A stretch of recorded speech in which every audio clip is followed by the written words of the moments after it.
আসসালামু আলাইকুম। সুপ্রিয় দর্শক, আপনাদের সবাইকে স্বাগত জানাই চ্যানেল এস এর নিয়মিত আয়োজন ব্যাংকিং ইকোনমি এবং কোভিড-19 এই অনুষ্ঠানে। এই অনুষ্ঠানে সঞ্চালনায় আপনাদের সাথে আছি আমি ফুলেল চৌধুরী এবং আজকের অনুষ্ঠানে আমাদের সাথে যে অতিথিগণ রয়েছেন তাদের সাথে একে, একে আপনাদের সাথে পরিচয় করিয়ে দিতে চাই। প্রথমেই পরিচয় করিয়ে দিতে চাই Sheikh Akhtar Uddin Ahmed, CEO of national bank, Kuala Lumpur, Malaysia. আপনাকে স্বাগতম আমাদের এই আয়োজনে। আপনাকে ধন্যবাদ আজকে চ্যানেল এস এই আয়োজনে আমাকে সম্পৃক্ত করার কারণে। তারপরে স্বাগত জানাতে চাই H M. Salimullah, department of economics, associate professor, Chittagong বিশ্ববিদ্যালয়। আপনাকে স্বাগতম আমাদের আজকের অনুষ্ঠানে। আপনাকেও ধন্যবাদ এবং চ্যানেল এস পরিবারকেও ধন্যবাদ জানাচ্ছি আমাকে আমন্ত্রণ জানানোর জন্য। জি, তারপর স্বাগত জানাতে চাই মোহাম্মদ মোহন মিয়া, কোঅর্ডিনেটর, ইসলামী banking conversion project, standard bank limited. আপনাকেও স্বাগত জানাই আমাদের আজকের অনুষ্ঠানে। জি, আপনাকে অসংখ্য ধন্যবাদ আমার চ্যানেল এস পরিবারের সব সদস্যদেরকে আমাকে আজকের অনুষ্ঠানে কথা বলার সুযোগ দেওয়ার জন্য। Thank you. জি, আপনাদের সকলকে ধন্যবাদ এবং আমাদের যারা সম্মানিত দর্শক আছেন নিশ্চয়ই পুরোটা অনুষ্ঠান জুড়ে আমাদের সাথে থাকবেন। দর্শক, আপনারা জানেন আমরা এই অনুষ্ঠানে কথা বলে থাকি বাংলাদেশের ব্যাংকিং ব্যবস্থা নিয়ে, ব্যাংকিং ব্যবস্থার বর্তমান অবস্থা নিয়ে, জনগণের মনে ব্যাংক রিলেটেড যে প্রশ্নগুলো থাকে সেগুলো তুলে ধরার চেষ্টা করি কেমন করে ব্যাংক মানুষের আরো দোরগোড়ায় পৌঁছে যেতে পারে, মানুষের কাছে সেবার হাতটা আরো বাড়িয়ে দিতে পারে, সে সকল বিষয়গুলো নিয়ে আলোচনা করতে। আজকের আলোচনায় আমি শুরু করতে চাই, আজকে যেহেতু আমাদের একজন সিনিয়র ব্যাংকার আমাদের সাথে সংযুক্ত হয়েছেন সুদূর কুয়ালালামপুর, মালয়েশিয়া থেকে, Sheikh Akhtar Uddin Ahmed, CEO national bank. আপনাকে দিয়ে আজকের আলোচনা শুরু করতে চাই। নিশ্চয়ই আপনি ভালো আছেন এই কোভিড-19 এর মধ্যেও, সে আশাবাদ রেখেই আপনার কাছে আমাদের প্রশ্ন যে বাংলাদেশের একটি ব্যাংক, ন্যাশনাল ব্যাংক, সেই ন্যাশনাল ব্যাংকের কার্যক্রম চলছে মালয়েশিয়ায়। সেখানে ন্যাশনাল ব্যাংকের কর্মপরিধি এবং সেখানকার মানুষের মধ্যে ন্যাশনাল ব্যাংকের বাংলাদেশি একটি প্রাইভেট কমার্শিয়াল ব্যাংকের গ্রহণযোগ্যতা, এই বিষয় নিয়ে আপনি আমাদের সাথে আজকে আলোচনা শুরু করবেন বলে আমরা আশা করছি। ধন্যবাদ আপনাকে এই আলোচনায় সম্পৃক্ত করার জন্য। আমি প্রথমে বলি, ন্যাশনাল ব্যাংক তাদের money transfer business, remittance business মালয়েশিয়াতে শুরু করে 2009 সাল থেকে। আমরা এতদিন যাবৎ খুব সুন্দরভাবে ব্যবসা পরিচালনা করে আসছিলাম, কিন্তু করোনা শুরু হওয়ার পরে হঠাৎ করে ব্যবসা থমকে যায় গোটা অর্থনৈতিক কর্মকাণ্ড। আপনারা জানেন এই করোনা ভাইরাস মহামারী বিশ্ব অর্থনীতিকে চ্যালেঞ্জের মুখে ঠেলে দিয়েছে। যখন লকডাউন শুরু হতে থাকে পৃথিবীর বিভিন্ন অঞ্চলে, মালয়েশিয়াতেও মার্চ মাসের 18 তারিখ থেকে লকডাউন শুরু হয়ে যায়। লকডাউন শুরু হলে সবার সাথে প্রবাসীদেরও দুর্ভোগের কারণ হয়ে ওঠে, কেননা মিল, কলকারখানা সমস্ত সবকিছু ওই মুহূর্তে বন্ধ ছিল। বন্ধ থাকার পরে লকডাউনে কেউ বেরও হতে পারতেন না, কেউ বের হলে সাথে সাথে তার জরিমানা হতো। সেই ভয়ে প্রবাসীরাও বের হতেন না, টাকাও পাঠাতে পারতেন না। যার ফলে দেখা গেল যে অত্যন্ত একটা বড় সংকটের দিকে যাচ্ছে। আস্তে আস্তে ধীরে ধীরে এটা আমরা সেন্ট্রাল ব্যাংকের সাথে কথা বলতে থাকি যে কিভাবে যারা এই দুর্দিনে টাকা পাঠাতে পারে, দুর্দিনে তাদের পরিবারগুলোকে সুস্থ রাখতে পারে।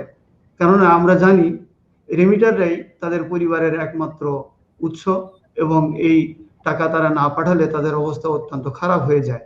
যার ফলে আমরা এখানের যে সেন্ট্রাল ব্যাংক, ব্যাংক নেগারা মালয়েশিয়ার সাথে আমরা অব্যাহতভাবে যোগাযোগ শুরু করার এক পর্যায়ে সেন্ট্রাল ব্যাংক আমাদেরকে পারমিশন দেয় সীমিত আকারে ট্রানজ্যাকশন করার জন্য থ্রু ডিজিটাল প্ল্যাটফর্ম। আমরা তখন থেকে ডিজিটাল প্ল্যাটফর্মের মাধ্যমে লেনদেন শুরু করি এবং দিন দিন এই লেনদেনের গতি বাড়তে থাকে। তো প্রথম 1 মাসে লেনদেন অত্যন্ত কম ছিল, যেটা আস্তে আস্তে আবার প্রায় পুনরায় নতুন ধারায় চলে আসছে। ধন্যবাদ। আপনাকে আপনার কাছে একটা বিষয় আসলে জানতে চেয়েছিলাম যে ন্যাশনাল ব্যাংক বাংলাদেশের একটি প্রাইভেট কমার্শিয়াল ব্যাংক। সেই ব্যাংকের কর্মপরিধি মালয়েশিয়ায় কতটুকু রয়েছে? সেটা যদি ছোট্ট করে বলেন। ন্যাশনাল ব্যাংক মালয়েশিয়াতে 2009 সালে শুরু করার পর থেকে জি। আমাদের এখানে 9টি শাখা এবং আচ্ছা। আমাদের গোটা মালয়েশিয়া বিস্তৃত মালয়েশিয়া আমাদের এজেন্ট সার্ভিস সুবিধা আছে, যেখান থেকে সব জায়গা থেকে টাকা পাঠাতে পারে। আমরা মূলত জি। রেমিটেন্সের ব্যবসা এখানে করি। এখান থেকে বাংলাদেশি ওরিয়েন্টেড আমরা বাংলাদেশিদের বিভিন্ন প্রান্ত থেকে টাকা নিয়ে পাঠাই বাংলাদেশে, এবং আমাদের 6টা প্রিন্সিপাল এজেন্টের মাধ্যমে প্রায় 350 তাদের শাখা আছে বিস্তৃত মালয়েশিয়া জুড়ে, এবং তাদের মাধ্যমে আমরা বৃহৎ একটা রেমিটেন্স এখানে পাঠাতে পারি, যেটা মালয়েশিয়া থেকে দেখা যায় যে প্রতি মাসে প্রায় 115 থেকে 22 মিলিয়ন পর্যন্ত রেমিটেন্স যায়।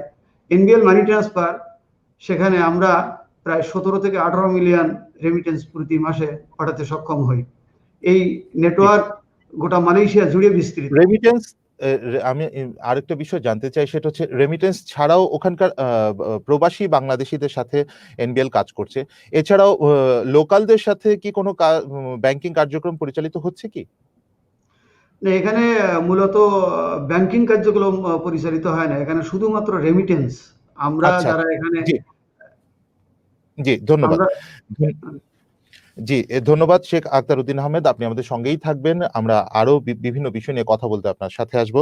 এ পর্যায়ে যেতে চাই associate professor H M. Salimullah, department of economics, Chittagong বিশ্ববিদ্যালয়। আপনার কাছে একটা গুরুত্বপূর্ণ এক কথা সবার মাঝে এখন চলছে এবং সবাই একটা আতঙ্কের মধ্যে আছে, সেটা হচ্ছে জিনিসপত্রের দাম হু হু করে বেড়ে যাচ্ছে।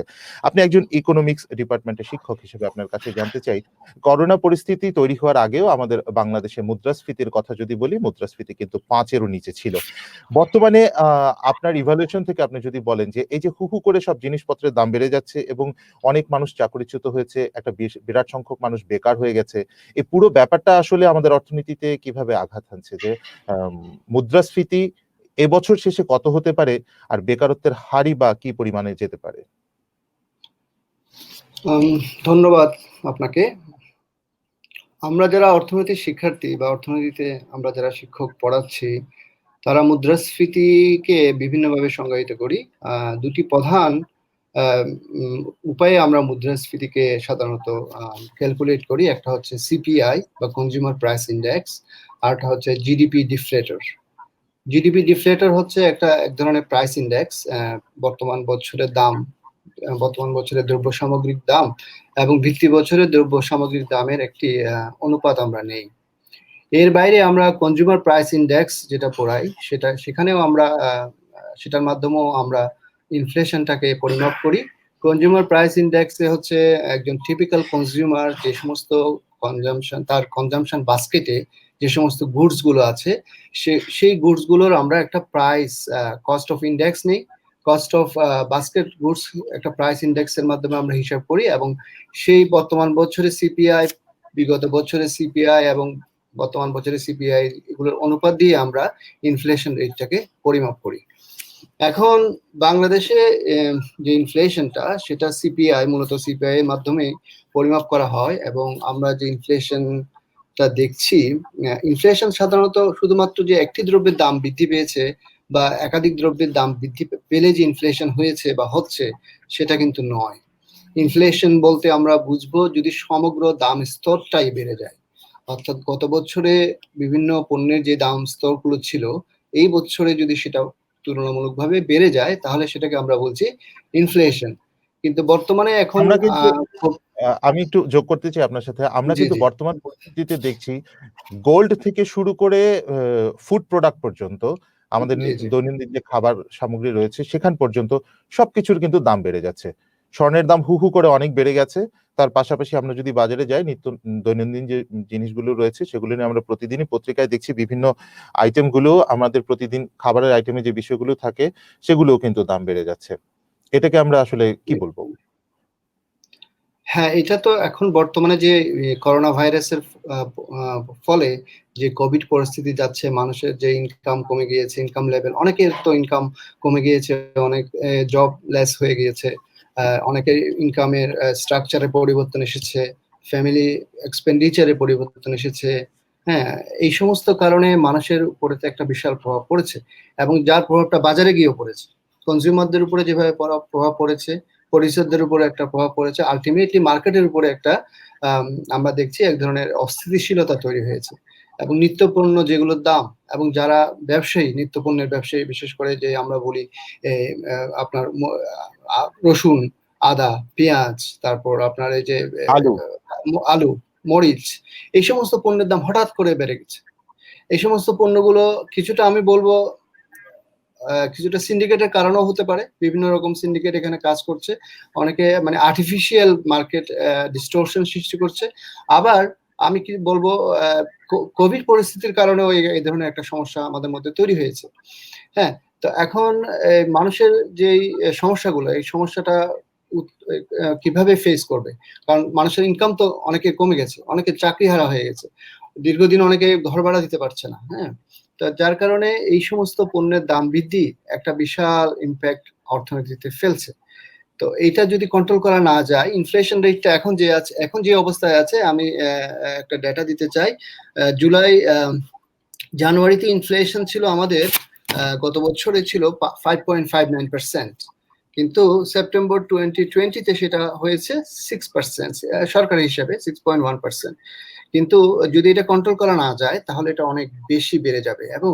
এবং এই 6.61%-এ ফুড প্রোডাক্টস এর জন্য ইনফ্লেশন অলমোস্ট 7%। হ্যাঁ, ইটস হিউজ। এবং নন ফুড প্রোডাক্টের জন্য ইনফ্লেশনটা 5 থেকে 5.12% সামথিং। তাহলে এই যে বিষয়টা, মানে এই কয়েক মাসের মধ্যে যে ইনফ্লেশন বেড়েছে, এটা হয়তো হিসেবে হয়তো ওভাবে আসেনি, কিন্তু যদি এটা কন্ট্রোল করা না যায়, কয়েক মাস পর যখন এটা আবার নতুন করে হিসাব করা হবে, তখন দেখা যাবে একটা বিশাল গ্যাপ, এবং এই ইনফ্লেশনের একটা বিশাল প্রভাব পরবর্তী বছরে মানুষ অবশ্যই ভোগ করবে। তো এখন এই সময় এবং পারচেজিং পাওয়ারও কিন্তু একই সাথে কমে যাচ্ছে, কারণ আপনি জানেন যে ব্যাংকের ডিপোজিট রাখছে ম্যাক্সিমাম 6% রেটে। সেখানে ইনফ্লেশন যদি 7% হয়, একটা দেশের ব্যাংকের ডিপোজিট রেট হচ্ছে 6%, আর সেখানে ইনফ্লেশন হচ্ছে 7%, তার মানে এন্ড অফ দ্য ইয়ার কিন্তু আমার টাকার মূল্যটা সত্যিকার অর্থে কমে যাচ্ছে। আমি যে টাকার মালিক, সে টাকা কিন্তু সত্যিকার অর্থে দাম কমে যাচ্ছে। আমি ছোট্ট করে আপনি যেহেতু বলছিলেন যে সবকিছু জিনিসপত্রের দাম বেড়ে যাচ্ছে, সেটা কি শুধু আমাদের দেশেই বাড়ছে নাকি পৃথিবীর অন্যান্য দেশেও বাড়ছে? যেহেতু মালয়েশিয়া থেকে আমাদের সাথে সংযুক্ত আছেন শেখ আখতারউদ্দিন আহমেদ, আপনার কাছে শুধু ছোট্ট এইটুকু তথ্য জানতে চাই যে বাংলাদেশের মতো মালয়েশিয়া থেকেও বিভিন্ন কমোডিটি বা গুডস এর দামগুলো বেড়ে যাচ্ছে, নিত্য প্রয়োজনীয় জিনিসগুলো? বাংলাদেশের মতো মালয়েশিয়াতে এভাবে দাম বেড়েছে বলে আমাদের জানা নেই, যেহেতু সরকার দামগুলো নিয়ন্ত্রণ করেন, এবং সবসময় দেখা যায় যে কখন কোনটার কি দাম হচ্ছে এটা দেখভালের জন্য একটা অথরিটিও আছে। দাম বেড়েছে, সেটা বাংলাদেশেও আছে, সেটা বাংলাদেশেও নিয়ন্ত্রণ করার চেষ্টা চলছে, কিন্তু পুরোপুরি ভাবে সরকার চেষ্টা করে যাচ্ছেন, হয়তোবা সরকারের সময় লাগছে ব্যাপারটাকে বাস্তবায়ন করতে। কিন্তু জানতে পারলাম যে মালয়েশিয়ায় নিয়ন্ত্রণটা ভালোভাবে রয়েছে, এবং সেখানে কিন্তু যে কোনো কারণে হোক সিন্ডিকেট বা অন্যান্য যে বিষয়গুলো বাংলাদেশে দেখা যায়, সেগুলো সেখানে প্রভাব ফেলছে না। এটা একটা ভালো দিক সেখানে। এ পর্যায়ে আমি যেতে চাই জনাব মোহাম্মদ মোহন মিয়া, কোঅর্ডিনেটর ইসলামী banking conversion project, standard bank limited. আপনার কাছে এবার একটু অন্যরকম বিষয় নিয়ে আলোচনা করতে চাই। কোভিড রিলেটেড বিষয়ই চলে আসছি, যেহেতু আমরা কথা বলছিলাম জিনিসপত্রের দাম বাড়ছে, কোভিডের কারণে নানা রকম আঘাত পড়ছে বাজারে, মানুষের দৈনন্দিন জীবনে, এমনকি জীবনযাত্রায়, সবকিছুতে। আপনি ইসলামী ব্যাংকিং নিয়ে কাজ করছেন, এর আগে অনেক বছর ধরে আপনি ইসলামী ব্যাংকের সাথেও সম্পৃক্ত ছিলেন। আপনি যদি আমাদেরকে একটু বলেন যে আমরা দেখতে পাচ্ছি বাংলাদেশের যে কনভেনশনাল ব্যাংকগুলো রয়েছে, সবগুলো ব্যাংকে কিন্তু কম বেশি আঘাতপ্রাপ্ত হয়েছে। কেউ খুব খারাপভাবে আঘাতপ্রাপ্ত হয়েছে, কেউ মাঝারি পর্যায়ে আঘাতপ্রাপ্ত হয়েছে কোভিডের কারণে। অন্যদিকে বাংলাদেশে যে ইসলামী ব্যাংকগুলো আছে, আপনার দৃষ্টিকোণ থেকে আপনি বলবেন যে ইসলামী ব্যাংকগুলো কি কোভিডের কারণে সমানভাবে আঘাতপ্রাপ্ত, জর্জরিত? থ্যাংক ইউ আপনাকে। আপনি অত্যন্ত একটা গুরুত্বপূর্ণ প্রশ্ন রেখেছেন যে কনভেনশনাল ব্যাংক এবং ইসলামী ব্যাংকগুলো কোভিড এর কারণে কতটা ক্ষতিগ্রস্ত হয়েছে। আমার যতটুকু স্টাডি আছে, কনভেনশনাল ব্যাংকগুলো ইসলামী ব্যাংকগুলোর চেয়ে বেশি ক্ষতিগ্রস্ত হয়েছে। কনভেনশনাল ব্যাংকগুলো ইসলামী একইভাবে ব্যাংকগুলো আপনি বলতে চাচ্ছেন ইসলামী ব্যাংকগুলো কম ক্ষতিগ্রস্ত হয়েছে? কম ক্ষতিগ্রস্ত হয়েছে কনভেনশনাল ব্যাংকগুলোর চেয়ে। আচ্ছা জি, কিভাবে সেটা যদি এর একটু জানতে পারি? অনেকগুলো কারণ আছে। যদি আমি যদি ক্লাসিফাইড এর দিক থেকে বলি, ক্লাসিফিকেশনের দিক থেকে কনভেনশনাল ইসলামী দুই ব্যাংকেই কিন্তু ক্লাসিফিকেশনের দিক থেকে অগ্রসর, অনেক বেশি পরিমাণ ক্লাসিফিকেশন সেখানে হচ্ছে। মন্দ ঋণ সেখানে তৈরি হচ্ছে। তার কারণ হচ্ছে সরকার ডিসেম্বর পর্যন্ত যে কোনো মন্দ ঋণকে মন্দ ঋণ হিসাবে না দেখানোর জন্য একটা ব্যবস্থা নিয়েছেন। এর কারণে যেটা হয়েছে, কোনো গ্রাহকই কোভিড এর এফেক্টের কারণে নানা কারণ দেখিয়ে ব্যাংকের ঋণ পরিশোধ করছেন না। এ কারণে হু হু করে কিন্তু ব্যাংকের ক্লাসিফাইড ইনভেস্টমেন্ট বা শ্রেণীগত ঋণগুলো কিন্তু বাড়ছে। ইসলামী ব্যাংকও একইভাবে বাড়ছে। কিন্তু ইসলামী ব্যাংকগুলোর জন্য একটা ভালো দিক হচ্ছে যে কনভেনশনাল ব্যাংকগুলো যেখানে ক্লায়েন্টদেরকে ৯/৬ একটা এফেক্ট আপনারা জানেন, যেটা কোভিড পিরিয়ডে শুরু হয়েছিল। তো স্বাভাবিক কারণে এটাও কিন্তু কনভেনশনাল ইসলামী দুটাকেই ক্ষতিগ্রস্ত করেছে, কিন্তু সমানভাবে করেনি। কনভেনশনাল ব্যাংকগুলো ৯% এবং ইসলামী ব্যাংকগুলো বিনিয়োগের ক্ষেত্রে ৯% দিচ্ছে। কিন্তু কনভেনশনাল ব্যাংকগুলোর জন্য বিপরীত দিকে ডিপোজিটারদেরকে কিন্তু তারা আগের যে নিয়ম, যে কমিটমেন্ট তারা করেছিল গ্রাহকদের সাথে, যে ফিক্সড ডিপোজিটে সে যদি ৮%, ৯% বিভিন্ন ধরনের সেখানে রেট আছে, তারা কিন্তু সেটা দিতে বাধ্য হচ্ছে। আর ইসলামী ব্যাংকগুলোর জন্য সবচেয়ে সুবিধা হলো তারা যে ডিপোজিট গ্রহণ করে হচ্ছে মোদারাবা নীতিতে। মোদারাবা নীতিটা হচ্ছে যখন যা ব্যাংকের লাভ হবে তখন সেই লাভটাই দেবে। তাহলে ইসলামী ব্যাংকগুলো কিন্তু প্রথম দিন থেকে ৬% এর এফেক্টটা সে কিন্তু এক্সিকিউট করতে পেরেছে। এই কারণে সে ক্ষতিগ্রস্ত কম হয়েছে। কিন্তু কনভেনশনাল ব্যাংকগুলো সেটা পারেনি। এবং দীর্ঘদিন আরো কয়েক বছর হয়তো তার ডিপোজিটটা যতক্ষণ থাকবে ততক্ষণ কিন্তু তাকে ৯ অথবা ৮.৫% হারে দিয়ে যেতে হবে। ইসলামী ব্যাংকগুলোর জন্য এই বাধ্যবাধকতাটা নেই। এই কারণে প্রফিটেবিলিটির দিক থেকে ইসলামী ব্যাংকগুলো বেটার পজিশনে আছে। তার পরিচালনাগত মূলধন ক্ষতিগ্রস্ত হয়নি। কিন্তু কনভেনশনাল ব্যাংকগুলো একদম খুবই মারাত্মকভাবে সেক্ষেত্রে ক্ষতিগ্রস্ত হয়েছে। তার মানে আপনার কথা থেকে আমরা যেটা বুঝতে পারছি যে ইসলামী ব্যাংকগুলোর মূলধন সংগ্রহের যে খরচ অন্যান্য ব্যাংকের তুলনায় সেটা অনেকটাই কম। একটা নীতির কারণে ইসলামী ব্যাংকগুলোর ব্যাংকিং করার যে বৈশিষ্ট্য, সেই বৈশিষ্ট্য বা ব্যাংকিং এর যে অবকাঠামো, সেই কারণেই তাদেরকে খরচ কম হচ্ছে। সেই কারণে আপনি বলতে চাচ্ছেন যে কনভেনশনাল ব্যাংকগুলোর যেহেতু কস্ট সেভাবে কমেনি কিন্তু ইনকাম কমে গেছে, সেহেতু তার আঘাতপ্রাপ্ত। আর ইসলামী ব্যাংকগুলো ইনকাম কমার সাথে সাথে কস্টও কমে গেছে, সেহেতু তাদের উপর আঘাতটা কম। আমরা যদি পুরো ব্যাপারটাকে মোদ্দা কথা নিয়ে আসি তাহলে সেটাই। আচ্ছা, ঠিক আছে। আসলে সুদের হারের যে ইমপ্লিমেন্টেশন কোভিড-19 এর সময় এই বিষয়টা নিয়ে তাহলে একটু কথা বলতে চাই। আমাদের associate professor H M. Salimullah, department of economics, Chittagong বিশ্ববিদ্যালয়, আপনার সাথে যেমনটি একটু আগে জি, জনাব সলিমুল্লাহ আপনার সাথে একটু সংযুক্ত হতে চাই। যেমনটি একটু আগে জনাব মোহাম্মদ মোহন মিয়া বললেন যে ইসলামী ব্যাংকগুলোর আসলে ওদের যে ক্যাপিটাল অ্যাকোয়ারিং যে কস্টটা রয়েছে সেই কস্টটা কম থাকার কারণে তারা কোভিডে আঘাত কম হয়েছে। আপনি কি দেখছেন আসলে যে টোটাল ইকোনমিতে ব্যাংকের এই 9% 6% এর যে সুদের হার, এটা ইমপ্লিমেন্টেশন ডিউরিং দ্য কোভিড-19 এই করোনাকালীন ব্যাপ্তিটার মধ্যেই কিন্তু এটার মানে ইমপ্লিমেন্টেশনটা হয়েছে। আপনার কাছে কি মনে হচ্ছে এর প্রভাবটা কি আসলে ইসলামী ব্যাংকগুলো একটা নির্দিষ্ট বৈশিষ্ট্যের কারণে কিছুটা বেঁচে গেলেও পুরো ইকোনমির মধ্যে কি এর আঘাতটা আসলে বেঁচে যাওয়ার মতো? ধন্যবাদ। আসলে করোনাকালীন সময়ে যে ইন্টারেস্ট রেট যেটা সরকার বিশেষ করে বাংলাদেশের কেন্দ্রীয় ব্যাংক ঘোষণা করেছে, ইন্টারেস্ট রেটটা কমিয়ে দিয়েছে। যেটা আসলে বলবো, বিশেষ করে যারা অনেক মানে বিভিন্ন ব্যাংক থেকে লোন নিয়েছে তাদের লোন রিপেমেন্টের একটা সুযোগ তৈরি হয়েছে। কারণ যেহেতু ব্যবসা প্রতিষ্ঠান আগের মতো নাই, অনেক সংকুচিত হয়ে গেছে। গার্মেন্টস, আমাদের রেডিমেড গার্মেন্টস আমাদের ইকোনমির একটা প্রধান এক্সপোর্ট আইটেমস, সেটা ম্যাক্সিমাম যারা উদ্যোক্তা বা যারা ব্যবসায়ী তারা ব্যাংক লোনের উপরেই নির্ভর করে। তো সরকারের এই ভূমিকা তাদের ক্ষেত্রে বেশ পজিটিভলি মুভ করেছে। কিন্তু আমরা জানি ইন্টারেস্ট রেট স্প্রেড যেটা, অর্থাৎ লোন রিপেমেন্টস, ল্যান্ডিং রেটস এবং সেভিংস ডিপোজিট রেটস, এই দুটোর মধ্যে যে ডিফারেন্সটা সেটা কমে যাচ্ছে। সেটা কমে যাওয়াতে যারা ব্যাংকে নগদ অর্থ রাখছে বা ব্যাংকে যারা টাইম ডিপোজিট রাখছে তারা আলটিমেটলি ক্ষতিগ্রস্ত হচ্ছে। তো এখন ইন্টারেস্ট রেট কমানোর ফলে ইসলামিক ব্যাংক এবং কনভেনশনাল ব্যাংক দুটো ডিফারেন্ট। ইসলামিক ব্যাংক এক ধরনের নিয়ম নীতি অনুসরণ করে চলে, আর কনভেনশনাল ব্যাংকগুলি মোটামুটি সবাই সেম রুলস ফলো করে। তো এখন কোভিড-19 এর ফলে, কোভিড-19 এর যে বর্তমান যে আঘাত, সেই আঘাতের ফলে ব্যাংকগুলো তো আলটিমেটলি অনেক ক্ষতিগ্রস্ত হয়েছে। তাদের অনেক জায়গায় ঋণ দেওয়ার পরিমাণও কমে গেছে, সংকুচিত হয়ে গেছে সুযোগ, এবং তাদের যারা ব্যাংকের যারা জব হোল্ডার তারা অনেকে তাদের বেতন কমিয়ে দিতে বাধ্য হয়েছে।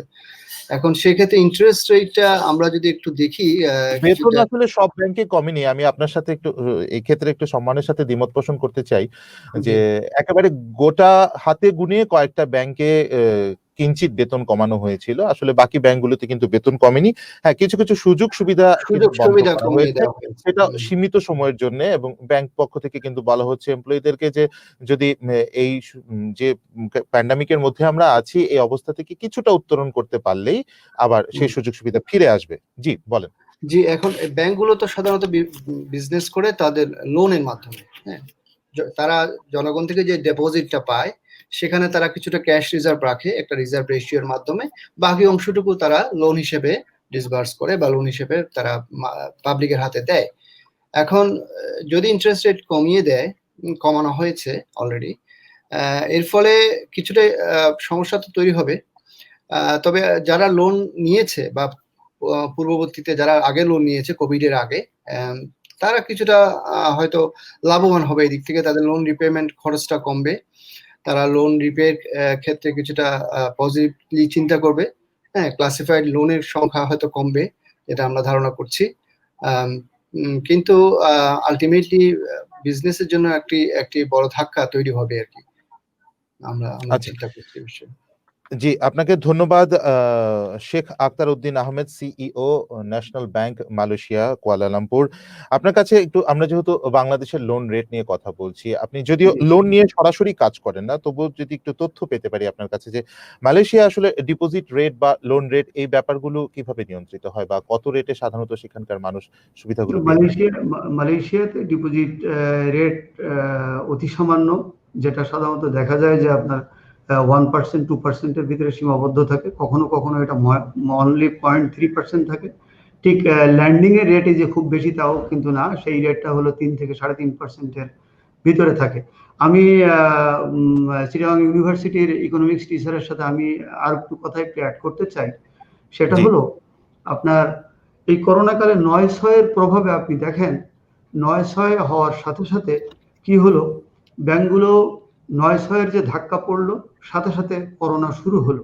দুইটা ইফেক্ট একসাথে থাকার ফলে আরো একটা বড় ধাক্কা আসলো।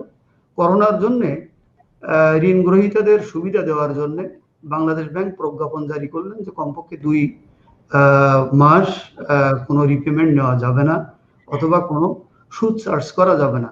এই 2 মাসের একটা হিসাব করে এবিবি দেখেছে, ব্যাংকার্স অ্যাসোসিয়েশন বাংলাদেশ, প্রায় 15,000 কোটি টাকা ব্যাংকগুলো বঞ্চিত হবে। এবং শুধু এই 15,000 কোটি টাকা যে লাভ যেটা ব্যাংক যেটা পেত, এখান থেকে কিন্তু আবার সরকারও প্রায় 750 কোটি টাকা বঞ্চিত হবে।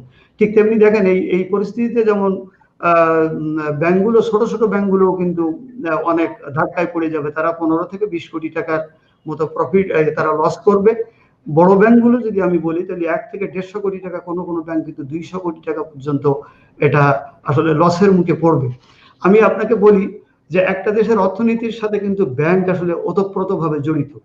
যদি ব্যাংক লস করে, ব্যাংক যদি না চলতে পারে, অর্থনীতির চাকা কিন্তু স্লো হয়ে যাবে, অর্থনীতি চালানো কিন্তু মুশকিল হবে। ঠিক তেমনি আপনি দেখেন এখন সক্ষমতা কমে গেছে, এখন যারা ঋণ নিয়েছিলেন তাদের সক্ষমতা কমে গেছে, তাদের উৎপাদন হচ্ছে না, উৎপাদন যখন হচ্ছে না তখন দ্রব্যমূল্য অটোমেটিক্যালি বেড়ে যাচ্ছে। আবার যদি উৎপাদন যদি তার যদি না হয়, সেও কিন্তু ঋণ নিবে না। নতুন যে ঋণ, সেই ঋণের আবেদনও কিন্তু খুব বেশি না। আপনি দেখেন প্রণোদনার জন্য যে ঋণের যে আহ্বান করা হয়েছিল, যদিও বলা হচ্ছে তার সিংহভাগ অলরেডি দেওয়া হয়ে গেছে, কিন্তু বাস্তবতা কি? বাস্তবতা আসলে ঋণ নিতে কিন্তু আগ্রহী এর পরিমাণ কম। যারা ঋণ নিবেন এই ধরনের, কারণ আপনি প্রান্তিক মানুষকে যদি ঋণ না দিতে পারেন, যদি তাদেরকে এগিয়ে না আনতে পারেন এই বিপদের মুহূর্তে, তাহলে কিন্তু আসলে এই করোনা কালে উত্তরণ যেটা আমরা বলছি, এটা কিন্তু আসলে কেটে ওঠা মুশকিল। আপনি একটা জিনিস দেখেন, ওয়ার্ল্ড ব্যাংক যে কথাটা বলছে, ওয়ার্ল্ড ব্যাংক বলছে যে এই করোনা কালে আসলে অর্থনীতির আকার কিন্তু 5.2% কমবে, উন্নত দেশে এটা কমবে 7%, এবং উন্নয়নশীল যে দেশগুলো, এই দেশগুলোতে কিন্তু আসলে এটা কমবে প্রায় 2.5%।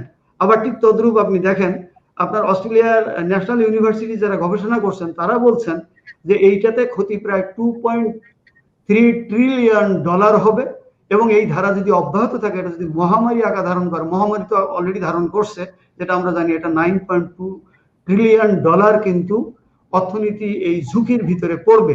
সেজন্য আমরা যেটা মনে করি, 9/6 ইফেক্ট এবং করোনা, দুইটা ইফেক্ট একসাথে পড়ার ফলে ব্যাংকিং ব্যবস্থা কিন্তু এখন বিপর্যয়ের মুখে।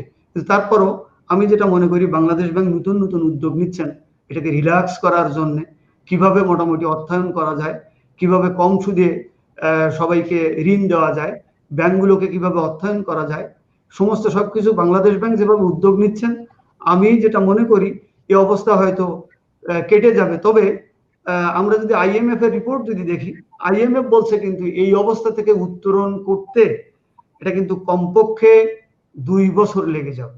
এটা কমপক্ষে 2 বছর লেগে যাবে। তো আমাদের সে কথাটাও মাথায় রাখতে হবে যে এই 2 বছর, এই যে 2 বছর আপনি যে সমস্ত সবকিছু ফান্ড ম্যানেজমেন্ট থেকে শুরু করে সমস্ত সবকিছু যে পরিচালিত করবেন, আবার আপনি আমানতকারীদের অবস্থা দেখেন। আপনি আমানতকারীরা আগে যারা টাকা রাখতেন, অনেকে রিটায়ারমেন্টের পরে ব্যাংকে টাকা জমা রাখতেন, অনেকে দেখা যেত যে তারা চাকরির একটা অংশ সেখানে জমা রাখতেন, সেখান থেকে নির্দিষ্ট হারে একটা ইন্টারেস্ট পেতেন, সেই ইন্টারেস্ট দিয়েও কিন্তু তার পরিবার নির্বাহ করত। কিন্তু 9/6 ফলে কি হলো, একদিকে করোনায় তার ইনকাম কমে গেল, আর একদিকে সে চাকরি হারা হলো, সাথে সাথে তার যে পরিমাণ ইন্টারেস্ট পাওয়ার কথা ছিল, ইন্টারেস্টও কিন্তু সে পাচ্ছে না। তাহলে একসাথেই কিন্তু তার ত্রিমুখী সমস্যা কিন্তু শুরু হয়ে গেছে। সেজন্য আমি যেটা মনে করি সেটা হলো, শুধুমাত্র সরকারকে শুধুমাত্র ঋণের দিকে খেয়াল করলে হবে না, এই যে প্রান্তিক যে মানুষগুলো, এই প্রান্তিক মানুষগুলোকে কিভাবে এগিয়ে আনা যায় সে চিন্তাও কিন্তু করতে হবে। প্রান্তিক ঋণ নিয়ে আমরা বরাবরই অনেকগুলো অনুষ্ঠানে কথা বলেছি, এবং আপনি জানেন যে বাংলাদেশের যে ঋণ বিতরণের শর্তগুলো রয়েছে, প্রান্তিক মানুষগুলো কিন্তু সেই শর্ত ফিল আপ করতে প্রস্তুত নয়। কারণ বাংলাদেশের বেশিরভাগ মানুষের ক্ষেত্রে একটি ঋণ বিতরণের অন্যতম একটা শর্ত হচ্ছে যে ব্যাংক স্টেটমেন্ট দেখা হয়, তার ট্রানজেকশন কেমন হয় ব্যাংক স্টেটমেন্টে। প্রান্তিক মানুষগুলোর বেশিরভাগ মানুষেরই দেখা গেছে ব্যাংক অ্যাকাউন্টই নেই, থাকলেও সেখানে স্টেটমেন্ট শো করার মতো আসলে তেমন কিছু নেই। সেগুলো নিয়ে আসলে বাংলাদেশ ব্যাংক কাজ করছে, বা ভবিষ্যতে আরো কিছু কাজ আসবে বলে তবে মনে হয়। এগুলো নিয়ে আমি একটুখানি বলি আপনাকে, অনেকগুলো আশার বাণী কিন্তু এর ভিতরে আছে। সবগুলো ব্যাংক কিন্তু ডিজিটালাইজেশনে চলে যাচ্ছে। এটার ফলে হচ্ছে কি, এখন যে প্রান্তিক যে মানুষগুলো ছোট ছোট ঋণ, যেমন আপনি দেখেন কয়েকদিন আগে কিন্তু একটা ঘোষণা আসছে, এখন বিকাশ থেকে ঋণ নিতে পারবে। দ্যাট মিনস ব্যাংকগুলো যারা বিকাশের সাথে ইন্টিগ্রেশন আছে, তাদের কিন্তু কোনো কাগজপত্র লাগবে না, এটা কিন্তু শিথিল করা হয়ে গেছে। শিথিল করা মানে সে বিকাশের মাধ্যমে সে আবেদন করবে, সে হয়তো 50,000 টাকা তার ঋণ দরকার, 1 লাখ টাকা ঋণ দরকার, এই ছোট ছোট ঋণগুলোর ক্ষেত্রে কিন্তু তার আর কাগজপত্রের প্রয়োজন হচ্ছে না। এটাও কিন্তু একটা খুব ভালো দিক, যে দিকটা কিন্তু আসলে এই করোনা কালে মানুষ যে ডিজিটাল প্রযুক্তির দিকে যে এগিয়ে যাচ্ছে, এটাও কিন্তু একটা ভালোর দিকে যাওয়া আমি মনে করি। ধন্যবাদ। জনাব মোহাম্মদ মোহন মিয়া, আপনার সাথে একটু সংযুক্ত হতে চাই। একটু আগেই তিনি যেমনটি বলছিলেন যে বিকাশ থেকে ঋণ দিচ্ছে। বিকাশ ব্র্যাক ব্যাংকের একটি মোবাইল ব্যাংকিং সিস্টেম, যেটা বাংলাদেশে খুবই জনপ্রিয় এবং বহু মানুষ এটা ব্যবহার করছেন এবং উপকৃত হচ্ছেন। তাহলে কি ব্যাংকগুলো প্রান্তিক মানুষের কাছে কি এই মোবাইল ব্যাংকিং সিস্টেমের মাধ্যমে ঋণ বিতরণ করতে পারে বলে আপনার মনে হয়? যে প্রত্যেকটা ব্যাংকই নিজেদের একটা মোবাইল ব্যাংকিং সিস্টেম ডেভেলপ করতে পারে, সেটা কি সহজ? নাকি নির্দিষ্ট কোনো একটা ব্যাংকের বিকাশ, রকেট এই ধরনের যে ইতোমধ্যে প্রতিষ্ঠিত এমন মোবাইল ব্যাংকিং সিস্টেমগুলোর সাথে অন্য ব্যাংকগুলি কাজ করা ভালো? আমি মানে মনে আমি করি বোঝাতে দুইটাই চাচ্ছি জি, জি আমি আমি মনে বোঝাতে করি চাচ্ছি যে ব্যাংকগুলো দুইটাই ব্যাংকগুলো অ্যাপ্লাই করতে পারে, যারা বিকাশের সাথে ইন্টিগ্রেশনের মাধ্যমেও করা যেতে পারে, অথবা ব্যাংকগুলো নিজস্ব মোবাইল যে ব্যাংকিং আছে সেভাবেও তারা কিন্তু এটা করতে পারে, তাদের নীতিমালা প্রণয়ন করতে পারে, দুটা পদ্ধতি করতে পারে। কিন্তু আমি মনে করি একটু এখানে বিকাশ যেটা করছে বা ব্র্যাক ব্যাংকের কথা যদি আমি বলি, তাদের তারা কিন্তু আপনারা জানেন যে বিকাশ ইতিমধ্যে প্রায় কয়েকশো কোটি টাকা লসের মধ্যে আছে, বিকাশ তার ট্রানজেকশনে বা যেই কাজকর্ম করছে। তো বিকাশ কাগজপত্র ছাড়া সেটা করবে, সেটা কতটুকু সেটা তাদের জন্য কার্যকর হবে আমি এটা জানি না। কেন মানুষ কাগজপত্র থাকা সত্ত্বেও কিন্তু ঋণ আদায় করা কঠিন হয়ে যায়। তো এই জিনিসটা এটা হচ্ছে প্রসেসে হয়তো সহজ হবে, কিন্তু আমি মনে করি প্রান্তিক লেভেলে আরো বেশি সহজ করা দরকার, যেটা সরকার যদি নীতিমালা প্রণয়ন করেন যে সেখানে প্রান্তিক পর্যায়ে যারা আছে তাদেরকে বিনিয়োগ দেওয়ার ক্ষেত্রে আরো সহজ শর্ত কিভাবে করা যায়। শুধু মোবাইলের মাধ্যমে করলে যেটা সহজ হবে, কিন্তু আদায়যোগ্য তো এটা হতে হবে। আদায়ের ক্ষেত্রে তো আর মোবাইল আপনি ইউজ করতে পারবেন না, আদায়টা কিন্তু সশরীরে করতে হবে বা আমাকে সনাতন পদ্ধতিতে করতে হবে। তো সেই জিনিসটা কিন্তু সহজ আমি মনে করি না একজন ব্যাংকার হিসাবে। আমি মনে করি যে সরকার এবং ব্যাংকগুলো প্রান্তিক লেভেলে বিনিয়োগ দেওয়ার ক্ষেত্রে আরো বেশি নীতি প্রণয়ন করা দরকার, ব্যাংকগুলোকে উজ্জীবিত করা দরকার। আমার যতদূর জানা আছে কৃষি লোন বা এই ছোট ছোট ঋণগুলো দেওয়ার ব্যাপারে কনভেনশনাল ব্যাংক বা ইসলামী ব্যাংক যেটাই বলেন না কেন, বাণিজ্যিক ব্যাংকগুলো খুব আগ্রহ পোষণ করে না। এটা একটা বড় সমস্যা যে সরকার একটা পার্সেন্টেজ বলে দেয় যে আপনি এত পার্সেন্ট আপনি অবশ্যই কৃষিতে বিনিয়োগ করবেন, কিন্তু অধিকাংশ ব্যাংকে কিন্তু সেটা করে না। সেটার যে করতে গেলে সেটার যে তত্ত্বাবধান, সেটার যে প্রসেস, 1 লাখ টাকার জন্য একটা বিনিয়োগ প্রস্তাব রেডি করতে যতটা সময় লাগে 1 কোটি টাকার জন্য কিন্তু একই সময় লাগে। এবং ছোট ছোট ঋণগুলো কিন্তু আদায় করার ক্ষেত্রে বেশি পরিমাণ কিন্তু সেখানে মনোযোগ দিতে হয়, লোকদেরকে যেতে হয়, রিকভারি করতে হয়। কিন্তু বড় বড় ঋণগুলো দেওয়ার ক্ষেত্রে কিন্তু এই জিনিসটা সহজ। এজন্য ব্যাংকগুলো কিন্তু ওইদিকে খুব আগ্রহী হয় না। এখন বাংলাদেশ ব্যাংক যদি এমন কোন কঠোর নীতিমালা প্রণয়ন করে যে না অবশ্যই আপনাকে এটাকে করতে হবে, এটা এনশিওর যদি করা থাকে, করা যায়, তাহলে কিন্তু এই ছোট ছোট বিনিয়োগগুলো কিন্তু ব্যাংকগুলো করতে আগ্রহী হবে।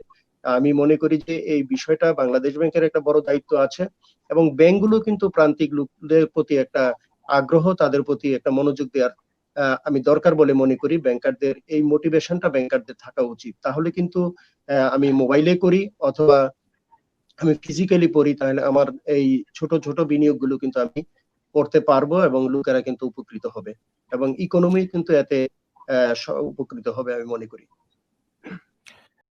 জি, আপনাকে ধন্যবাদ। এইচ.এম. সলিমুল্লাহ, আপনি যদি একটু সংযুক্ত করেন যে কেন্দ্রীয় ব্যাংকের তাহলে এখানে ভূমিকাটা কি থাকা উচিত? উনারা যেমনটি বলছিলেন যে বিকাশের মাধ্যমে হয়তোবা সহজে লোন দেয়া যাবে, প্রসেসিংটা সহজ হবে। জনাব মোহাম্মদ মোহন মিয়া বলছিলেন যে একটা ১ লক্ষ টাকার লোন প্রসেসিং করতে যা একজন ব্যাংকের অফিসারকে বা একটা ব্যাংকে যে প্রসেসিং এর মধ্যে দিয়ে যেতে হয়, ১০ কোটি টাকার ঋণ দিতে গেলে একই প্রসেসের মধ্যে দিয়ে যেতে হয়। তো বিকাশের মাধ্যমে যদি দেওয়া যায় তবে বা মোবাইল ব্যাংকিং এর মাধ্যমে যদি ব্যাংকগুলো দিতে পারে তবে প্রসেসিংটা সহজ হয়ে যাবে। কিন্তু লোন দেওয়াটা যেমন একটা কথা, দেওয়াটা তো আসলেই সহজ ব্যাপার। ইচ্ছে করলেই বা কিছু নিয়ম কানুন পরিবর্তন করলেই দেওয়া যায়। কিন্তু কঠিন ব্যাপারটা হচ্ছে রিপেমেন্ট, সেই লোনটাকে আবার আদায় করে নিয়ে আসা। এখানে আসলে বাংলাদেশ ব্যাংক কি উদ্যোগ নিতে পারে এমন যে উদ্যোগের কারণে লোনগুলো, এই ছোট লোনগুলো, বড় ঋণগুলো দেখা যায় ওরা অনেক প্রভাবশালী থাকে, তারা প্রভাব দেখায়, সে ঋণ পরিশোধ করতে চায় না। কিন্তু ছোট ঋণগুলোর ক্ষেত্রে কি উদ্যোগ নেওয়া যেতে পারে যাতে করে ঋণগুলো রিপেমেন্ট হবে, ফিরে আসবে টাকাটা? ধন্যবাদ। আসলে ছোট ঋণ এর কথা বলছেন, যারা ছোট ঋণ নেয় তারা সাধারণত খুব কমই ডিফল্টার হয় আর কি, আমরা দেখেছি। যারা ছোট ঋণ মানে ক্ষুদ্র ঋণ যারা নেয় তারা সাধারণত চেষ্টা থাকে যে লোনগুলো রিপে করার। হ্যাঁ, আমি আর যারা এক্ষেত্রে বড় সংযুক্ত করতে চাই আপনার এই কথাটার সাথে সংযুক্ত করতে চাই মোহন মিয়া। আপনি অনেকদিন ধরে জনাব মোহাম্মদ মোহন মিয়া, আপনি অনেকদিন ধরে ব্যাংকিং করছেন, বিশেষ করে ইসলামী ব্যাংকিং। আপনার অভিজ্ঞতা কি বলে যে উনি যে কথাটি বললেন বা তার সাথে আমাদের সাথে শেখ আখতারউদ্দিন আহমেদও আছেন যে ছোট ঋণ যারা নেয় তারা ডিফল্টার কম হয় এবং বড় ঋণের ডিফল্টার তো আমরা দেখতেই পাচ্ছি হাজার হাজার কোটি টাকা ডিফল্টার। কিন্তু একথা কি আসলে বাস্তব চিত্র তাই বলে? আমার ঋণ যারা নেয় আমাকে তারা যদি একটু সুযোগ দেওয়া হয় এ ব্যাপারে কথা বলার জন্য আগে, আমি যেটা দেখছি, আমি ওনার সাথে একমত হতে পারছি না, কারণ আমি রুট লেভেলে কাজ করছি এই ধরনের প্রান্তিক কৃষকদের নিয়ে। আমি তখন নওগাঁতে ছিলাম, ন্যাশনাল ব্যাংক নওগাঁতে। আমরা সেখানে দেখা যেত যে যে সময় 17-18% আসলে ইন্টারেস্ট চার্জ করা হতো, তখন আমরা কৃষকদের সেই সময় ঋণ দিতাম মাত্র 9%-এ, বাংলাদেশ ব্যাংকের একটা সার্কুলারের কারণে, যে বরেন্দ্র এরিয়াতে আমাদেরকে ঋণ দিতে হবে। আমি নিজেই সেই ঋণ ডিস্ট্রিবিউট করতাম। আমার অভিজ্ঞতা মতো দেখা গেছে এখানে আসলে সমস্যা হলো তার ইচ্ছা শক্তি। যে ঋণ একবার নেয় সে আসলে পরিশোধ করতে চায় না। আমরা ছোট ছোট ঋণ দিতাম কৃষকদের, দেখা যেত কেউ নিত 20,000, কেউ 50,000, সর্বোচ্চ 50,000 টাকা। তারা কৃষকরা তাদের ধান করার আগে, ফসল করার আগে, তাদের তরমুজ ফসল লাগানোর আগে তারা এই লোনটা নিতেন। শর্ত থাকতো যে 3 মাস পরে ফসল উঠে গেলে তারা এটা আসলে পেমেন্ট করে দিবেন। কিন্তু দেখা গেল যে লোন ডিসবার্স হচ্ছে কিন্তু তারা কিন্তু টাকা দিচ্ছে না, টাকা দেওয়ার সক্ষমতা কিন্তু তাদের আছে। এবং আমরা তখন এটা মনিটরিং বাড়াই। দেখা গেল যে যখন ফসল কাটার সময় যখন হয় তখন আমরা বারবার তাদের কাছে যাই। তবে যারা একেবারে সহজ সরল প্রকৃতির মানুষ, এই মানুষগুলো কিন্তু টাকা দিয়ে দেয়। কিন্তু প্রান্তিক কিছু মানুষ আছে, তারা মোটামুটি কিছু জটিল মনোভাবের, তাদের কাছ থেকে টাকা নেওয়া খুবই কষ্টকর হতো। যার ফলে দেখা গেল যে এই ঋণ আস্তে আস্তে আপনার ক্লাসিফাইড হতে থাকলো এবং সেটার পরিমাণ আস্তে আস্তে কিন্তু অনেক বেড়ে গেছে। যার ফলে প্রান্তিক মানুষ ছোট ছোট ঋণ নেয়, কিন্তু তাদের দেওয়ার আগ্রহ যদি থাকে তাহলে কিন্তু এই ঋণ পরিশোধ হওয়া সম্ভব। যদি আগ্রহ যদি না থাকে তাহলে কিন্তু আসলে এটা পরিশোধ হবে না। এটা সবচেয়ে বড় জিনিস হলো তার মানসিকতা। আমরা যদি ক্লাসিফাইডের এই রেশিও গুলো যদি আমরা পৃথিবীর অন্যান্য দেশে যদি দেখি, আমরা যতটুকু এটার উপরে গবেষণা করছি তাতে দেখা গেছে যে এই ক্লাসিফাইডের পরিমাণ কিন্তু অন্যান্য দেশে কম নাই।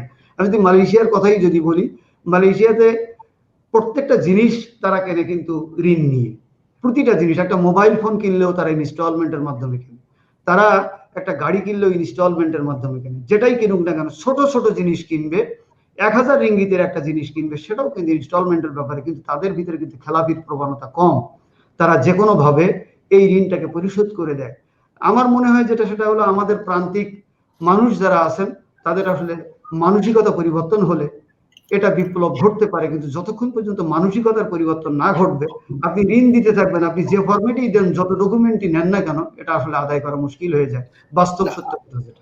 আমি একটু আপনার সাথে যোগ করতে চাই, সেটা হচ্ছে যে আপনি বললেন যে প্রান্তিক কৃষকদেরকে ঋণ দিয়েছেন, আপনারা তো ব্যাংকের মাধ্যমে দিয়েছেন। তো ব্যাংকের মাধ্যমে ঋণ দিলে যেটা হয়, ব্যাংকে আপনারা বন্ধকি রাখেন বা কোল্যাটারাল রাখেন, তো নিশ্চয়ই কোনো একটা কিছু দেখেই তাদেরকে ঋণটা দিয়েছেন। হ্যাঁ, আর যদি আপনারা অন্যান্য ইনফর্মাল সেক্টর থেকে যারা ঋণ নেয়, এই ঋণগুলোর ক্ষেত্রে কোনো কোলাটারাল ছিল না, ওই জন্য এটা বললাম যে এটা ভিন্ন। এখন আমার কথা হলো, আপনারা যে বললেন যে যারা প্রান্তিক কৃষককে ঋণ দিয়েছেন তো ঋণ রিপে করছে না বা ঋণ রিপেমেন্টের পরিমাণ কম, তাহলে সেটা কেন? আপনারা ব্যাংক চাইলে কি পারতেন না তাদের কাছ থেকে এই যে বন্ধকি রাখছেন বা যেটা কোল্যাটারাল রাখছেন সেটার মাধ্যমে? উনি কিন্তু বলেছেন ইতিমধ্যে যে 50,000 টাকা 30,000 টাকা ঋণ দেওয়ার জন্য কোনো কোল্যাটারাল বা কোনো বন্ধকি রাখা হয়নি, বিধায়ী কিন্তু তারা এই সুযোগটা নিচ্ছে। ইতিমধ্যে কিন্তু তিনি কথা বলেছেন। না, এটা আপনি মনে হয় বিকাশের ক্ষেত্রে বলেছেন নাকি? না, বিকাশের ক্ষেত্রে না, এটা কৃষি ঋণ দিতেন। তিনি যেটা বললেন যে হ্যাঁ, যখন বাংলাদেশে ইন্টারেস্ট রেট 17-18% ছিল, তখন 9% হারে, মানে অর্ধেক হারে ঋণ দেওয়া সত্ত্বেও বাংলাদেশের জন্য কিন্তু 9% অনেক কম। বিশেষ করে কিছুদিন আগের কথা যদি বলি, তারপরেও কিন্তু তারা রিপেমেন্ট করতেন না। উনি বারবারই যে কথাটা বোঝাতে চেয়েছেন যে মানুষের মধ্যে ঋণ পরিশোধ করার যে প্রবণতা, এই প্রবণতাটা মানুষের মধ্যে মানসিকভাবে সেভাবে গড়ে উঠেনি। টাকাটা একবার হাতে পাওয়ার পরে এই টাকাটা আবার পরিশোধ করতে হবে, এই প্রবণতা না থাকার কারণেই এই প্রান্তিক মানুষগুলো বা প্রান্তিক কৃষকেরা ঋণ পরিশোধ করছেন না বলে তিনি মনে করছেন। ওনার অভিজ্ঞতা থেকে তিনি বলেছেন। জনাব মোহাম্মদ মোহন মিয়া, আপনিও অনেকদিন ধরে বাংলাদেশের বিভিন্ন লেভেলের মানুষের সাথে ব্যাংকিং করে আসছেন। আপনি কি মনে করেন যে আসলেই কি করলে তাহলে মানুষের কাছ থেকে এই ছোট ঋণ বিতরণ করার পরে রিপেমেন্টটা নেওয়া যেতে পারে?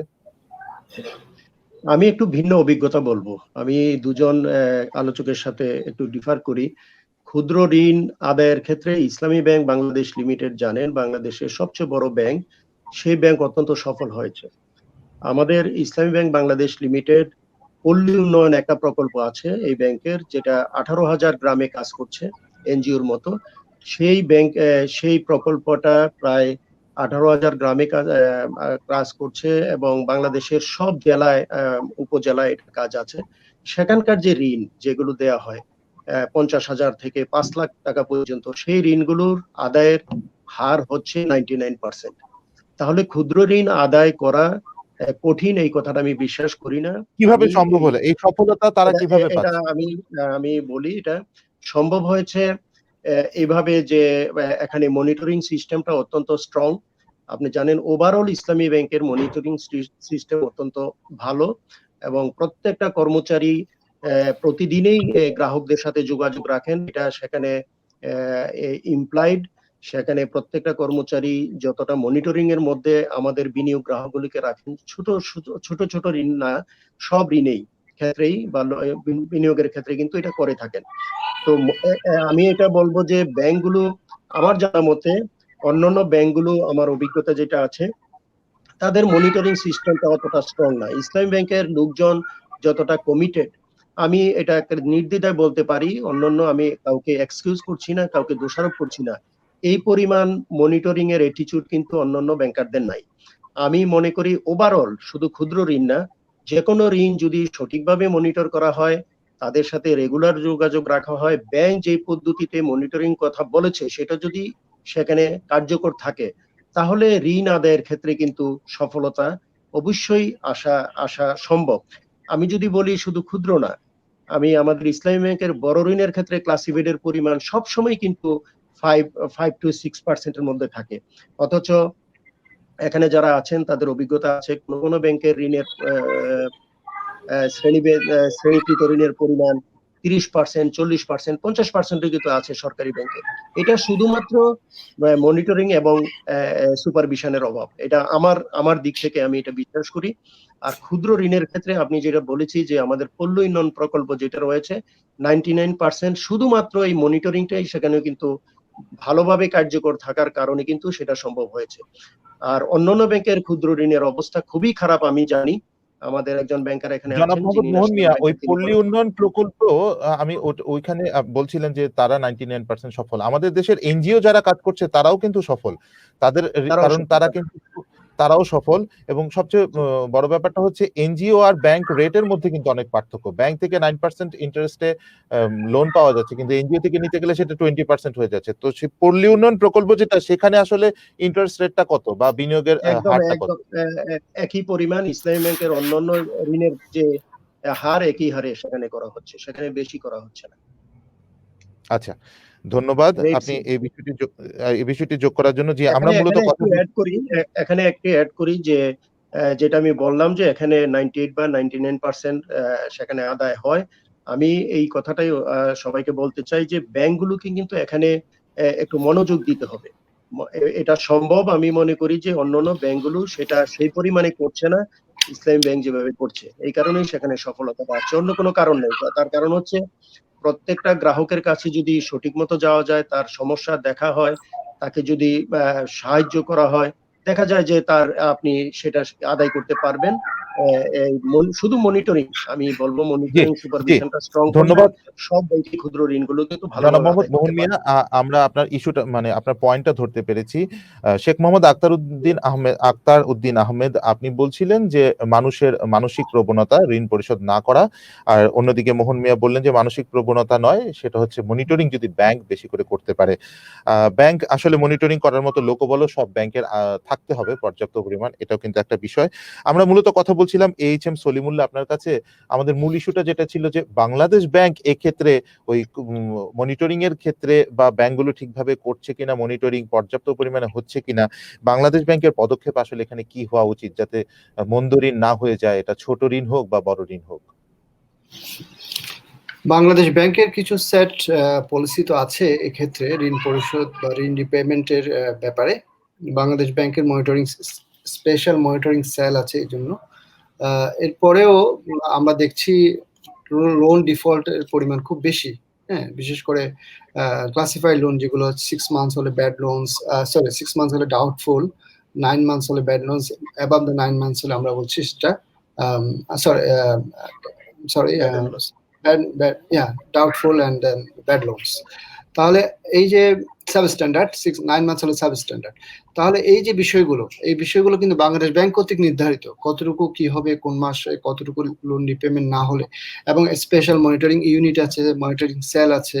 এরপরেও আমরা দেখছি আসলে এখানে কিছুটা আমি বাকি দুজন সম্মানিত আলোচকের সাথে একমত হচ্ছি যে সদিচ্ছা এবং মানসিকতা, হ্যাঁ, দুটো ইম্পর্টেন্ট আমাদের জন্য, দুটোর জন্য বাংলাদেশ ব্যাংক চেষ্টা করছে। তবে এখানে যেটা মেইন সমস্যা, আমি আরেকটা সমস্যা দেখছি, সেটা হচ্ছে যে পারস্পরিক যোগসাযোগ। বাংলাদেশ ব্যাংকের হয়তো অনেক পরিচালকের সাথে অনেকের পারস্পরিক সম্পর্ক আছে, অনেকের আত্মীয়তা আছে, বিভিন্নভাবে তারা এই কাজগুলো করছে। যারা বড় বড় ঋণগুলো নিচ্ছে, লোন রিপেমেন্টের ক্ষেত্রে তারা চেষ্টা করছে বা তারা তাদের এই যে ক্ষমতাগুলো ব্যবহার করছে।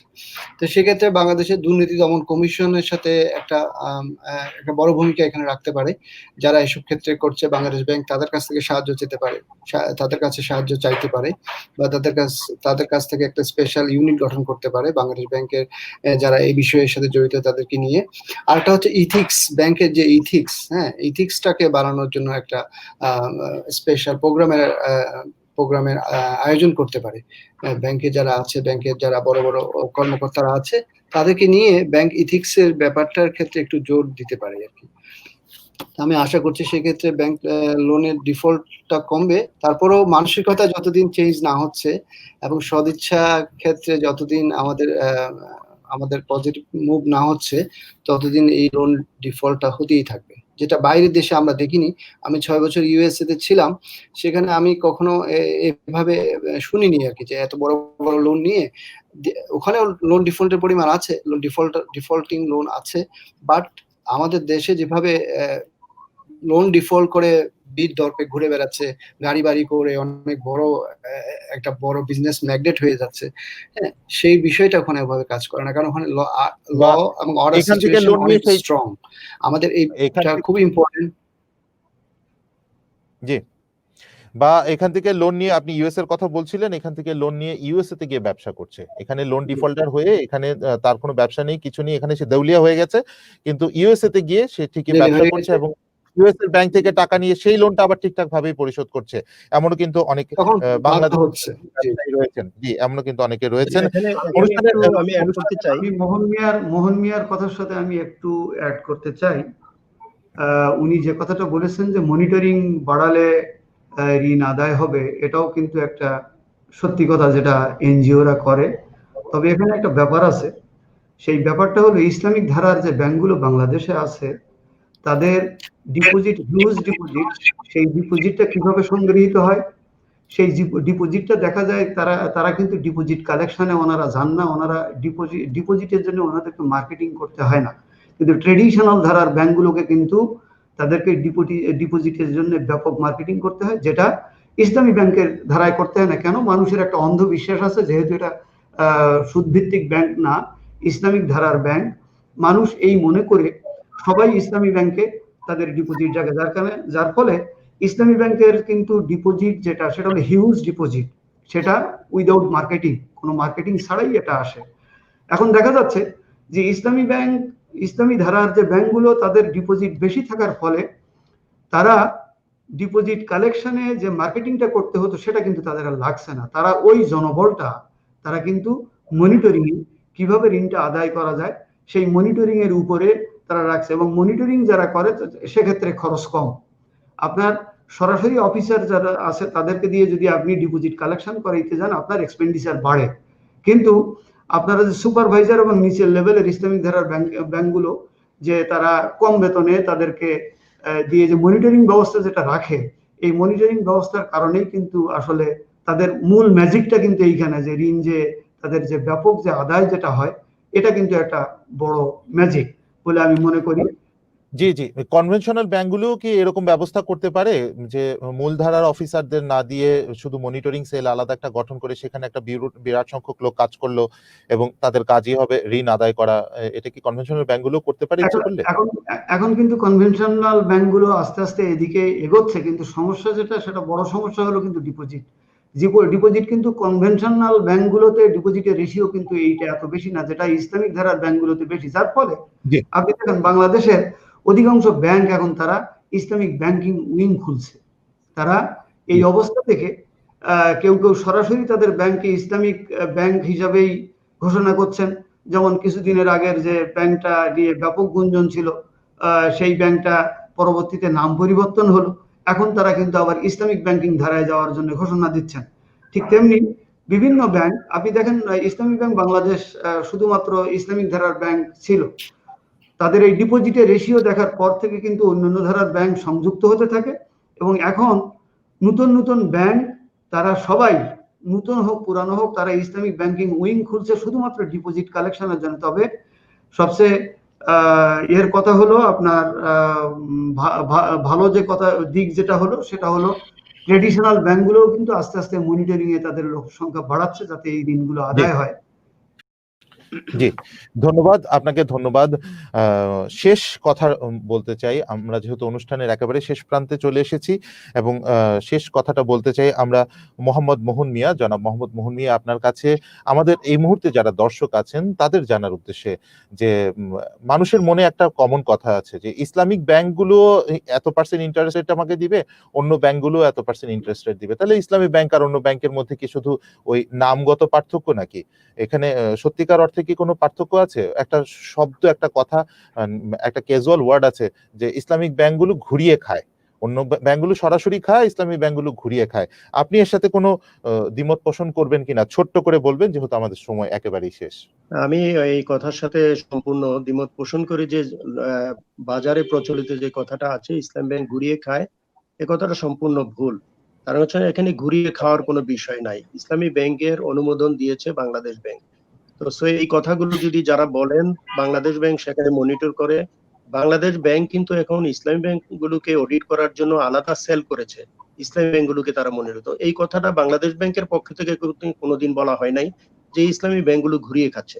এখানে ঘুরিয়ে খাওয়ার কোনো বিষয় নাই। ইসলামী ব্যাংক আর কনভেনশনাল ব্যাংকের মধ্যে বিনিয়োগের যদি আমি তফাৎ বলি, সেটা হচ্ছে ইসলামী ব্যাংকের টোটাল বিজনেসটা হচ্ছে অ্যাসেট বেসড।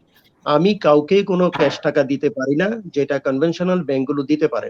তো কনভেনশনাল ব্যাংকগুলোর টাকা যেটা সিসি অ্যাকাউন্টে ওনারা ডিসবার্স করেন, সেই টাকাটা কিন্তু পরের দিনেই গ্রাহক যে কোনো কাজে ব্যবহার করতে পারেন। তিনি ব্যবসার নামে নিয়ে তিনি হোটেল ভাড়া দিতে পারেন, বিমানের টিকিট কাটতে পারেন, যে কোনো টাকা কিন্তু তিনি সিসি অ্যাকাউন্টের চেকে নিয়ে করতে পারেন। কিন্তু ইসলামী ব্যাংকের যিনি টাকা নিবেন সেই এই 1 লক্ষ টাকা যদি কনভেনশনাল ব্যাংকিং এ বিতরণ করা হয়, তিনি এটা দিয়ে বিজনেসের কথা বলে যে কোনো কাজ করতে পারেন। কিন্তু ইসলামী ব্যাংক যেটা দিবে সেটা হচ্ছে একটা দ্রব্য তাকে কিনে দিবে। সো এখানে কিন্তু এটা অ্যাসেট বেসড। এই কারণে কিন্তু ইসলামী ব্যাংকের বিষয়টা যে মানে সরাসরি টাকা না দিয়ে তাকে দ্রব্যটা দিবে। হ্যাঁ, দ্রব্য কিনে দিচ্ছি। তো ইসলামী ব্যাংকও 9% দিচ্ছে, সুদী ব্যাংকও 9% দিচ্ছে। মানুষ হয়তো মনে করে যে আসলে দুইটা একই, কিন্তু ইসলামী ব্যাংক কিনে দিচ্ছে, কিনে বিক্রি করছে তার কাছে এবং সেখানে লাভ করছে। কনভেনশনাল ব্যাংকিং টাকা দিচ্ছে, টাকা যে আমি যেটা আগে মনিটরিং এর কথা বললাম, এই টাকাটা তিনি কোথায় খরচ করছেন এই মনিটরিংটা কিন্তু সেখানে নাই। কিন্তু আমরা কিন্তু প্রতি মাসেই ব্যাংকিং সিস্টেমেই আমি যে দ্রব্যটা কিনে দিলাম আমার এটা কিন্তু হাইপোথিকেটেড থাকার কথা। আমরা দোকান থেকে প্রতি মাসেই তার রিপোর্ট নেই, সেখানে ভিজিট করি, যেটা কনভেনশনাল ব্যাংকও করে। কিন্তু কনভেনশনাল ব্যাংকে টাকাটা দেওয়ার সাথে সাথে সেটা কিন্তু ডাইভার্সনের যথেষ্ট সুযোগ থাকে কিন্তু আমরা ইসলামী ব্যাংক কিন্তু এটা করে না। না করার কারণে কিন্তু মানুষ মনে করে যে একই রেট তো নিচ্ছে, এই জন্য এটা ঘুরিয়ে খাওয়ার মতো। আসলে এটা ঘুরিয়ে খাওয়ার কোনো বিষয় না। এখানে এটা বেচাকেনা পদ্ধতি। ইসলামী ব্যাংকের 80% বিনিয়োগ হচ্ছে বেচাকেনা পদ্ধতিতে। সো এখানে ঘুরিয়ে খাওয়ার বিষয় নেই। আর মানুষ যেটা ইসলামী ব্যাংকে কমফোর্ট ফিল করে সেটা হচ্ছে তারা মনে করে, যেটা আমাদের আক্তার সাহেব বলেছেন, যে মানুষ মনে করে যে এখানে সোয়াবের একটা বিষয় আছে। সেখানে যারা ডিপোজিটের পার্টি যদি আমি বলি, তিনি মনে করেন যে আমি বেশি পাওয়া কম পাওয়ার বিষয় না, আমার হচ্ছে এটা সহিভাবে আমি লাভটা পাচ্ছি কিনা। তিনি মুনাফা পাচ্ছেন এই বিশ্বাস থেকে কিন্তু তারা এখানে ডিপোজিট রাখেন। এবং আরেকটা কথা আমি এখানে অ্যাড করি, আখতারউদ্দিন সাহেব যেটা বলেছেন যে ইসলামী ব্যাংক ডিপোজিটের জন্য কোনো সময় ব্যয় করতে হয় না, এই পরিস্থিতি কিন্তু এখন নাই। যদি আইবিবিএল এর কথা বলেন তাহলে কিন্তু কিছুটা সঠিক।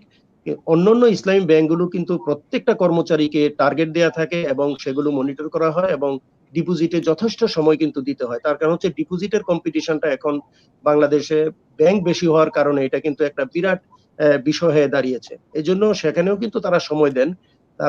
তারপরেও কিন্তু আমি বলবো যে আমাদের যিনি বলেছেন যে গ্রাহকদের যেমন অ্যাটিটিউড পরিবর্তন করা দরকার, ব্যাংকারদেরও কিন্তু অ্যাটিটিউড পরিবর্তন করা দরকার। যে চেয়ারে বসে টেবিলে বসেই যে ব্যাংকিং করবেন, এটা কিন্তু এখন আর নাই। এটা থেকে বেরিয়ে আসলেই কিন্তু ব্যাংকগুলো সফল হবে আমি মনে করি। জি, আপনাকে ধন্যবাদ এবং আপনাদের সবাইকে ধন্যবাদ। আমরা গুরুত্বপূর্ণ অনেকগুলো কথা বললাম। নিশ্চয়ই আপনারা যারা আমাদের সাথে ছিলেন, আপনারা আমাদের অনুষ্ঠান উপভোগ করেছেন। আজকে আমাদের সাথে অতিথি যারা ছিলেন, Sheikh Akhtaruddin Ahmed, CEO, national bank, Kuala Lumpur, Malaysia, ছিলেন associate professor AHM Salimullah, department of economics, Chittagong বিশ্ববিদ্যালয়, ছিলেন জনাব মোহাম্মদ মোহন মিয়া, কোঅর্ডিনেটর, ইসলামী banking conversion project, standard bank limited. আপনাদেরকেও অনেক ধন্যবাদ। সুপ্রিয় দর্শক, আপনারা নিশ্চয়ই চ্যানেল এস এর সঙ্গেই থাকবেন এবং আগামী আবারও এক পর্বে আপনাদের সাথে দেখা হবে।